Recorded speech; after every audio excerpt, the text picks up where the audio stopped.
John, we got a telegram from some lady friend of yours, a Bonnie something or other. Something you ain't telling me? Bonnie McFarland. She's a friend. Saved my life when I went after Bill and nearly got myself killed again. Oh, now you two's in the habit of sending each other letters. How very nice. It weren't nothing like that. What's it say? I don't know. I can't. Well, you know I can't read. Give it here. You read that thing out loud? I ain't hiding nothing. Dear Mr. Marston, stop. Need corn sacks. Stop. Emergency. Stop. Weevils and moths ate entire county supply. Stop. Can you help?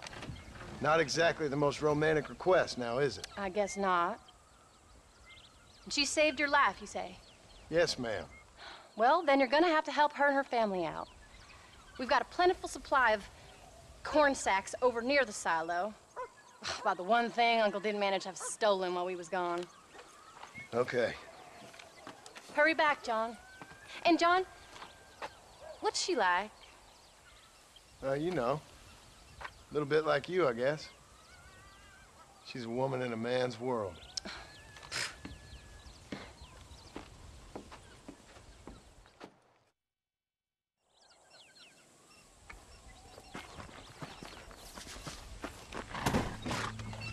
John, wait!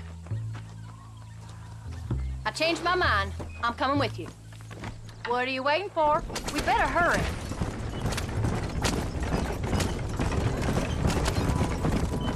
I don't think I can let you go off again without me. Fair enough. I'm glad of the company. You only had to ask. Ask? I was waiting for you to ask me. I thought you'd want to keep an eye on the boy. Oh, while you were off cavorting with cowgirls in the next county? I don't think so, John Marston. You only just got home. That Jack has seen enough of me for a lifetime. Are you sure this is the right way? So, is she married?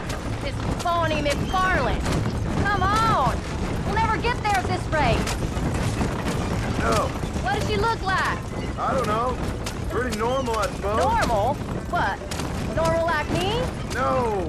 Normal as in 2 eyes, mouth, nose, that kind of normal. Besides, ain't no woman fine as you. A little flattery. Now we're finally getting somewhere. If you find yourself in a hole, the first thing to do is stop digging. Another pearl of wisdom from John Marston. I sure do miss those. I never took you for the jealous type, Abigail. I ain't jealous so much as curious. You heard what she wrote. It's just some corn. She saved my life, and she was decent enough to me, so I owe her this much at least. How did she save your life anyway? She found me half dead on the side of the road and took me to the doctor. Most folks would have left me there. Half dead from what? Bill didn't take so kindly to me visiting unannounced. Bill never did like surprises. How was he? Same as he was when we left. Angry and dumb, taking his revenge out on the world. People down there was really scared of him. Of Bill? You gotta be kidding me. He was only frightening if he was afraid of dumb fools. Bill weren't so bad, but when Dutch went crazy, Bill took it hard. For a while, we all thought we'd found something right. Better way to live, but it was just a lie. So you saw before they did. Maybe. But there was still kind of family. A family that left you for dead. You knew the truth, John, and they hated you for it. Where did they take you? Who? Those government bastards. Where did they hold you and Jack? I ain't sure. They kept their eyes covered there and back. Can't have been too far from here, though. They treat you right? It ain't the first time I've had a gun to my head, John. You're forgetting your marriage proposal. Very fun.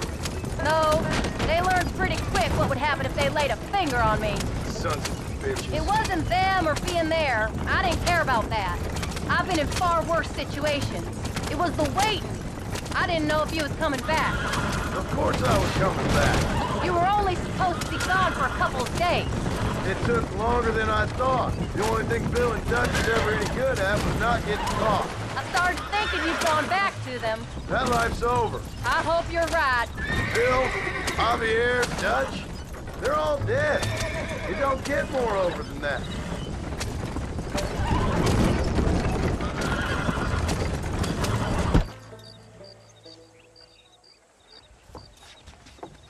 You came.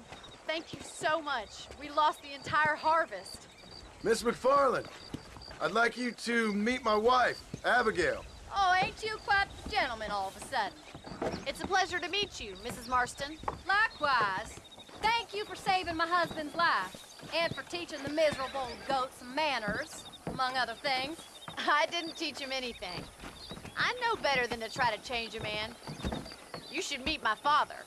Oh, people can change, Miss McFarland. John and I have to believe that more than anybody. This is a decent first harvest for you, John. You should be proud. That's good land you got there. How are you feeling, Mrs. Marston? From what your husband told me, it must have been awful for you. I've been through worse, and I knew he'd be back before too long. He can't cook a meal to save his life. Abigail, in my darkest hours, when I was most homesick, just the thought of one of your rat meat stews kept me pushing forward. Well, about as amusing as a weeping saddle sore, ain't he, Miss McFarland? If you're gonna start yammering about women's work, John, I'd say you might be in the wrong company. I'd say so, too. I never felt so outnumbered.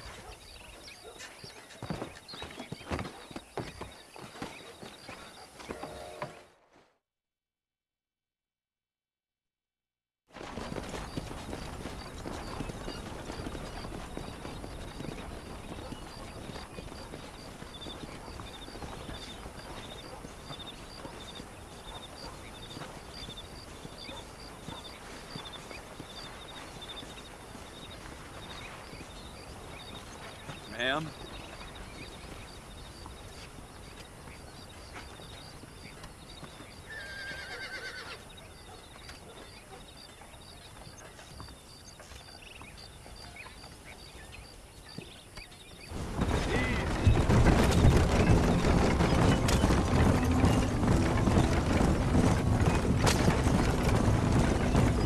So that was the famous Bonnie. That was her, all right. She's pretty. She's normal, like I said. Well, you always wanted to be a rancher. I'd have thought she'd be just your thing. The perfect rancher's wife, if I ever saw one. I already got a rancher's wife. I'm only teasing. I like her, and I'm glad she saved your life. Most of the time, anyways. The McFarlands are good people. She did blush redder than a shepherd's sunset when she saw you, though. I have that effect on women. You've clearly had one too many blows to the head. You ain't wrong about that, Mrs. Marston. That's quite a ranch they got there. That'll be us someday. As soon as we get back on our feet. I don't know, John. How many times can we start again? An outlaw and a working girl. We ain't exactly farmers. We are now. Forget that life. It's over. Do you really believe that? We have to. It's the only way we'll ever have a future. The life we led, that doesn't go away. It's never over. You think those government men are just gonna leave us alone now? The old gang's dead. I did what they asked. And that's it? The life of crime forgiven? We're back together, ain't we? Until they decide you owe them something else. Sometimes I think I was the stupid one for believing I could get out. Maybe Dutch, Bill, and Javier were just being honest with themselves. You ain't perfect, John, and I sure ain't. But you're better than they are. Than they were. Maybe we can't change. But we gotta try, for Jack's sake. Even if we have to start again 100 times. It's better than going back to what we were. Whoa there.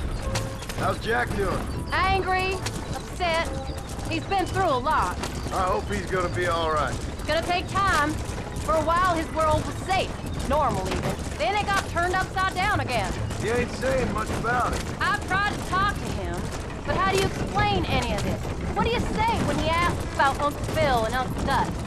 They were his family when he was a little boy. He hides away in those books of his. Wouldn't you? It ain't like the real world's done him many favors. He's just been kidnapped. He grew up with the gang. That's no life for a boy. We did our best to protect him. Come on, John. He saw things no boy should see. Well, Now we got a chance to make it right.